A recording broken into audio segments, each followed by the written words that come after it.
பனிக்காலம் start ஆனதுமே ஸ்கேல்பில் itching dryness கண்டிப்பாக இருக்கும் அப்படின்னு என்கிட்ட கொஞ்சம் பேர் கேட்டாங்க. அதுக்காக இந்த வீடியோ மற்றவங்களுக்கும் யூஸ் ஆகும் இல்லையா, அதுக்காக ஆயில் அப்ளை பண்ணுறது வந்து ரொம்ப முக்கியங்க. அதுலேயும் ஸ்கேல்பில் கண்டிப்பாக ஆயில் வந்து லைட்டாவது அப்ளை பண்ணிவிட்டு மசாஜ் பண்ணி விடணும். உச்சந்தலையில் கண்டிப்பாக வந்து ஆயில் மசாஜ் இருந்தே இருக்கணும்.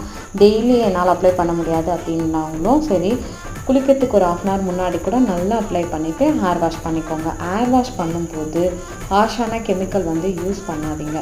ஒரு மைல்டான ஷாம்பு அப்படி இல்லைன்னா அரப்பு பொடி இந்த மாதிரி யூஸ் பண்ணிங்கன்னா ஸ்கேல்ப் வந்து ரொம்ப ட்ரை ஆகாது, கொஞ்சம் மாய்ஸ்சராகவும் இருக்கும்.